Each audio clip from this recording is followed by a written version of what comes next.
আসসালামু আলাইকুম প্রিয় ভিউয়ার্স, আশা করি সবাই ভালো আছেন। তো আপনাদের সম্মুখে নতুন আরও একটি ভিডিও নিয়ে হাজির হলাম। আশা করি পুরো ভিডিও জুড়ে আমার সঙ্গেই থাকবেন। আর আপনি যদি আমার চ্যানেলটিতে নতুন হয়ে থাকেন তাহলে অবশ্যই like, comment, share and subscribe করে পাশে থাকা বেল আইকনটি অন করে আমার সাথেই থাকুন। স্মার্ট কৃষিতে যুক্ত হয়ে ক্যারিয়ার করুন। প্রিয় ভিউয়ার্স, দেখতে পাচ্ছেন কোকোপিট দিয়ে দিচ্ছি আমি একটি শিল্ডিং ট্রেতে। তারপরেই অন্য আরও একটি ট্রে দিয়ে আপনারা হাতের দ্বারা চাপ দিয়ে অল্প পরিমাণে কিছু ছিদ্র করে নেবেন, যাতে বীজগুলোকে এই ছিদ্রতে দিতে পারেন। তো বন্ধুরা, খেয়াল রাখবেন প্রতিটি ছিদ্রতে একটি করে বীজ দিয়ে দিবেন, যাতে দুইটি না পড়ে যায়। তো বন্ধুরা, এই বীজগুলো দিয়ে দেওয়ার পর আপনারা একটি কাঠির দ্বারা ঠিক মধ্যখানে এই বীজগুলোকে সেটিং করে দিবেন, যাতে গাছগুলা খুব সুন্দরই মধ্য বরাবর হয়ে যায়। তো বন্ধুরা, তারপরে আপনারা কিছু কোকোপিট দিয়ে আবার ডেকে দিবেন।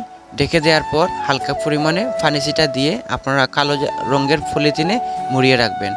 তো কালো পলিথিনে মুড়িয়ে রাখার পর 20 থেকে 22 ঘন্টা পর পলিথিন সরিয়ে দেখবেন বীজগুলো অঙ্কুরোদন হয়ে গেছে কিনা।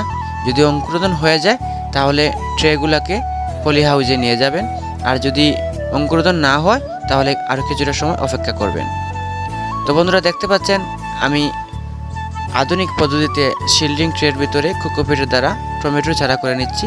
তো আপনারা চাইলে মাটি ছাড়া কোকোপিটের দ্বারা এইভাবে চারা করে নিতে পারেন। তো আমার ভিডিওটি ভালো লাগলে অবশ্যই like, comment, share and subscribe করে পাশে থাকা বেল আইকনটি অন করে আমার সাথে থাকুন। স্মার্ট কৃষিতে যুক্ত হয়ে ক্যারিয়ার গড়ুন। ভালো থাকুন, সুস্থ থাকুন। পরবর্তী ভিডিওতে কথা হবে। আল্লাহ হাফেজ।